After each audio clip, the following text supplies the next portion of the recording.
Kumusta? Ngayon ay titingnan natin ang kaso ni Karla Faye Tucker. Ipinanganak noong November 18, 1959, si Karla ang bunso sa tatlong purong babaeng magkakapatid na ipinanganak sa magulong pamilya.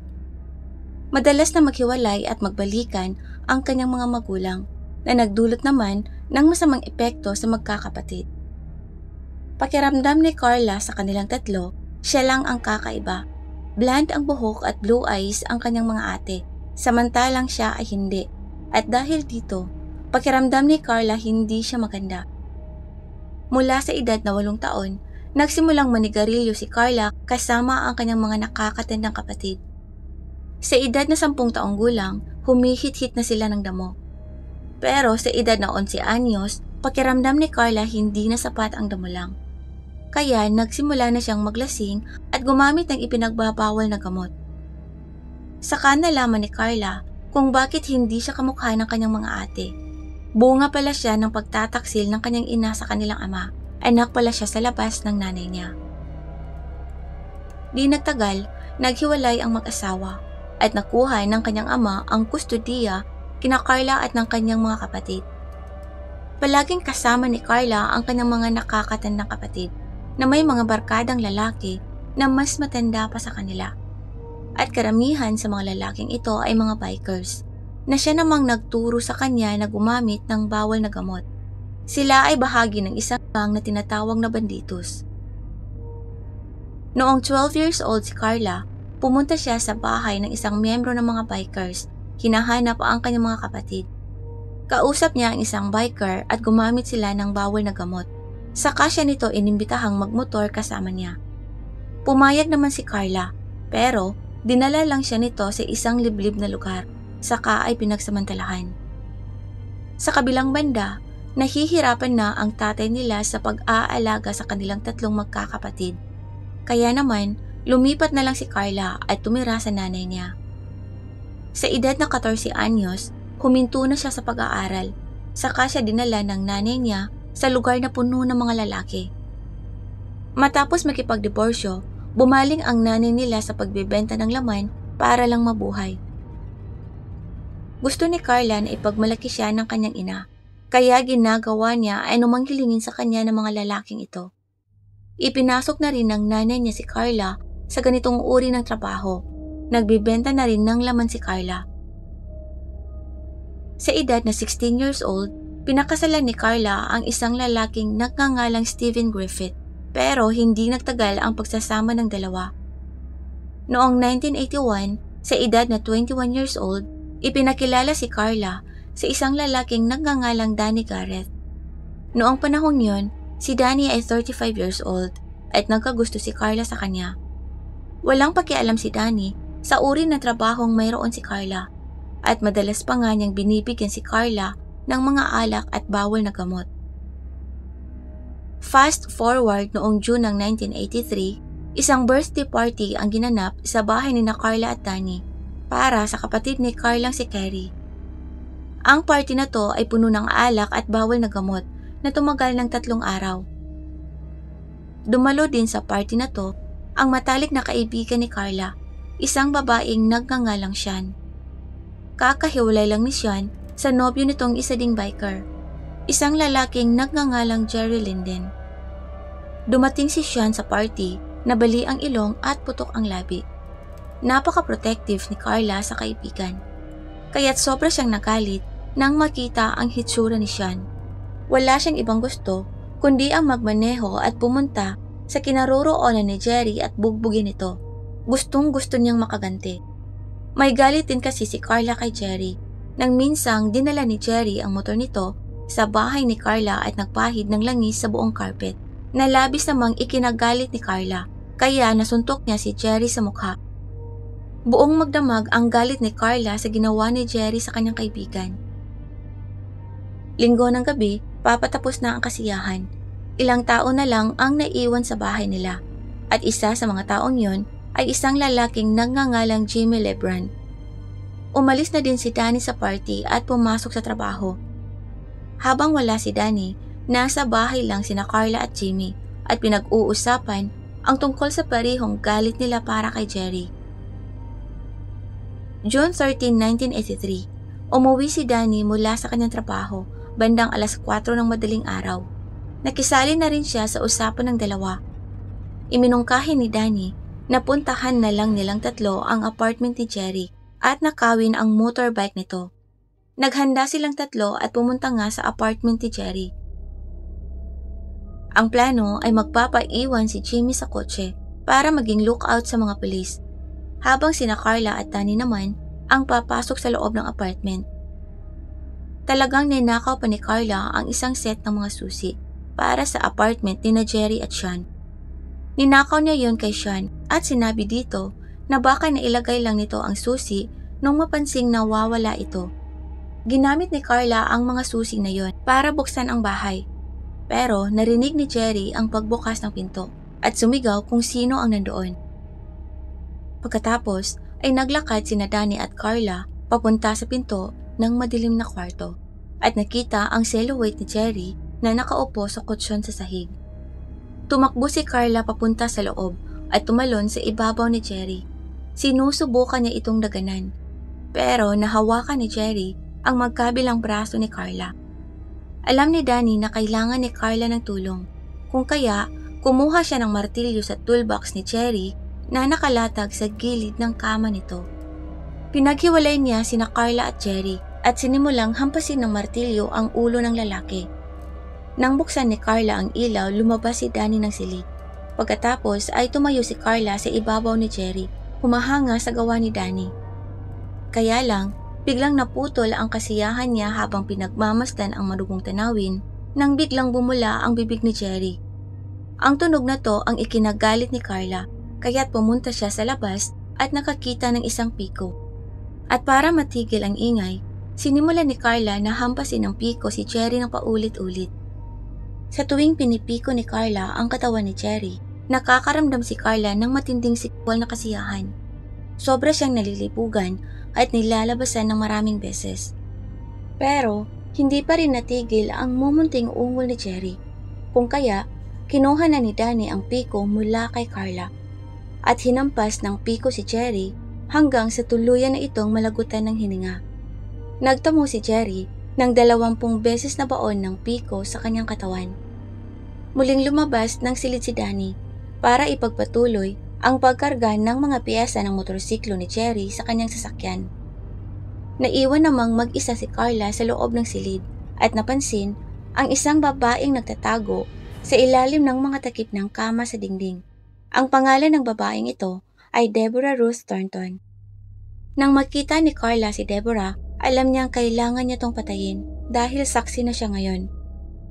Sinugod ni Deborah si Carla sa isang pagtatangkang iligtas ang sarili. Pero naitaas na ni Carla ang piko at mabilis na hinampas ng piko si Deborah. Saka ay paulit-uliting piniko ni Carla ang babae. At muli, sa bawat baon ng piko sa katawan ni Deborah, lalong tumitindi ang libog ni Carla at muling nilabasan ng maraming beses. Naghihingalo na si Deborah. Sa labis na sakit, hiniling na niya kay Carla na bilisan na at tapusin na siya. Sa huling hampas, piniko ni Carla ang puso ni Deborah. Samantala, nagsimula ng magkarga ng mga piyesa si Jimmy sa sasakyan ni Danny nang makarinig siya ng ingay na nagmumula sa silid. Nang tingnan niya to, nakita niya si Carla na hinuhugot ang piko sa katawan ni Deborah. Ngumiti at muli na namang piniko ang katawan ng babae. Natakot si Jimmy at agad na umalis at sinabi sa kanila na hindi naman ito ang gusto niya. Pero bumalik din naman para tulungan sina Carla na nakawin ang motor ni Jerry. Nang makuha na nila ang motorbike at iba pang mga gamit na gusto nila mula sa loob ng apartment ni Jerry, nagmaniho ang tatlo papunta sa bahay ng kapatid ni Danny. Tinanong nila ang kapatid ni Danny kung pwede ba nilang ilagay muna sa bahay nito ang mga gamit na dala nila. Pumayag naman ang lalaki. Hindi alam ang madilim na katotohanan kung saan nanggaling ang mga gamit na yon. Pero labis ang bilib na nararamdaman ni Carla sa kanyang sarili at sa mga antas ng karahasan na kaya niyang gawin. Nang maimbak na nila ang mga bagay na ninakaw nila, masayang sinabi ni Carla sa kapatid ni Danny na napatay nila si Jerry. at sinabi na hindi siya nagpakita ng kahit katiting na pagsisisi sa pagpatay din kay Deborah. Umaga ng June 13, natuklasan ng isang katrabaho ni Jerry ang mga bangkay. Dapat ay susunduin siya ni Jerry para sabay na sila papuntang trabaho. Pero nang hindi ito dumating, nag-alala siya kung kaya pinuntahan niya ito sa kanila para matiyak kung wala bang problema. Nang buksan niya ang pinto at pagpasok sa loob, nakakatakot na eksena ang nasumpungan nito. Nakita niya ang wala ng buhay na katawan ng kaibigan na puno ng dugo at katawan ng isang babaeng may piko pang nakausli sa dibdib nito. Kaagad siyang tumawag ng mga pulis at hindi nagtagal ay nagsagawa ng investigasyon. Nagulat ang mga pulis sa antas ng kalupitan. Malinaw na pagnanakaw ang motibo na nauwi sa malagim na trahedya. Naging malaking balita ang kasong ito at parang wala lang itong pinapanood ni Carla at Danny. Naniniwala kasi sila na naisahan nila ang mga pulis, pero ang kumpiyansa nilang ito na hindi mahuhuli ay ang siyang mismong nagdala sa kanila sa mga investigador. Pagkatapos ng pagpatay, ipinagmalaki ng dalawa ang kanilang ginawa sa mga kaibigan at pamilya. Nobyo ng kapatid ni Carla si Kerry ang kapatid ni Danny, at alam nilang dalawa kung ano ang nangyari. Hindi nila maatim na mamamatay tao ang kanilang mga kapatid, kaya nagsumbong na sila sa pulisya. Pero hindi sapat ang sumbong lang. Kailangan pa rin ng mga pulis ang konkretong ebidensya. Kaya tinanong nila ang dalawa kung may papayag ba sa kanila na magsuot ng wire at makipag-usap kina Carla at Danny tungkol sa mga krimeng ginawa ng mga ito. Sumang-ayon ang kapatid ni Danny na pasanin ang pagsisikap na paaminin ang kanyang kapatid nang hindi nito nalalaman. Pumunta siya sa bahay ni Carla at Danny. Nakipagkwentuhan saglit bago nagtanong kung plano ba talaga nilang paslangin si Jerry ng gabing yon. Pinaliwanag naman ni Danny na hindi talaga nila inakalang nasa bahay pala si Jerry. At nang makitang nasa loob pala ito ng kwarto, nataranta sila at nangyari na nga ang hindi inaasahang pagpatay. Ang mga martilyo at piko lang ang nandoon na mayroon sila para patayin si Jerry. Nakuha pa ng kapatid ni Danny na muling ipakwento kay Carla ang tungkol sa kanyang mga sa bawat oras na binabaon niya ang piko sa katawan ng mga biktima. Nangyari naman na nasa bahay din ni Carla si Jamie at siya man ay nagkwento rin tungkol sa kanyang pagkakasangkot sa nangyari. Dahil sa ebidensyang ito, inaresto sina Carla, Danny at Jimmy. Nagpatotoo si Jimmy at naging malinaw na wala siyang bahagi sa aktwal na pagpatay.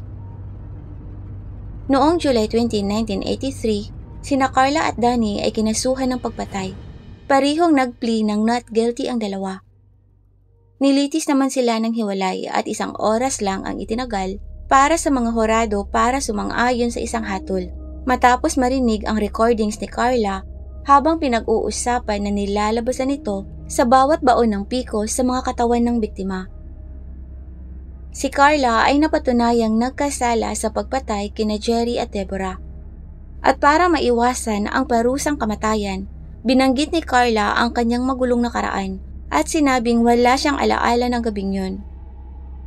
Sinabi niya rin na gawa-gawa niya lang ang kanyang bahagi sa pagpatay para magmukhang malakas at katakutan, pero hindi siya pinaniwalaan ng hurado. Noong April 25, 1984, hinatulan ng kamatayan si Carla. Si Danny naman ay napatunayang nagkasala din at hinatulan din ng kamatayan noong 1984. Pero kalaunan ay namatay si Danny sa sakit sa atay noong 1993 habang naghihintay ng kanyang pagbitay. Di nagtagal pagkatapos mabilanggo, kumuha si Carla ng isang Biblia at sinimulan nitong basahin. Naging Kristiyano si Carla at sinubukan niya sa maraming beses na iapila ang kanyang mga paniniwala. Sinabi niya na ipinanganak siyang muli at ngayon ay isa ng tagasunod ng Panginoon. Sinabi niya rin na lulong siya ng alak at bawal na gamot nang maganap ang pagpatay. At dahil sa mga kadahilanang ito, dapat siyang patawarin. Pero lahat ng apila ay tinanggihan. Ang kanyang pagbabalik loob habang nasa kulungan ay nakakuha ng maraming atensyon ng media. Karamihan sa mga tao ay naniniwala na totoo ang sinasabi ni Carla. Naramdaman nilang hindi na siya banta sa lipunan. Maging ang warden ng kulungan ng Texas ay nagsabi rin na si Carla ay isa ng modelong preso at na pagkatapos ng 14 na taon sa loob, tuluyan na itong nagbago. Ang tanong ngayon kung dapat pa siyang bitayin o hindi ay nagdulot ng malaking debate. Pero tinanggihan ng presidente ng panahong yun ang 11 oras na apela para harangan ang pagbitay kay Carla. Sinabi nito na nasasabik na si Carla sa nalalapit nitong pagbitay. At sa panahon ng pagbitay, literal na lumundag pa talaga si Carla sa bulwagan patungo sa silid ng kanyang pagbibitayan. Kumbinsido kasi si Carla na pupunta na siya sa isang mas magandang lugar. Naniniwala siya na sa lalong madaling panahon makakasama na niya ang Panginoon na nagpatawad sa kanya sa kanyang mga maling nagawa. Naganap ang pagbitay kay Carla noong February 3, 1998.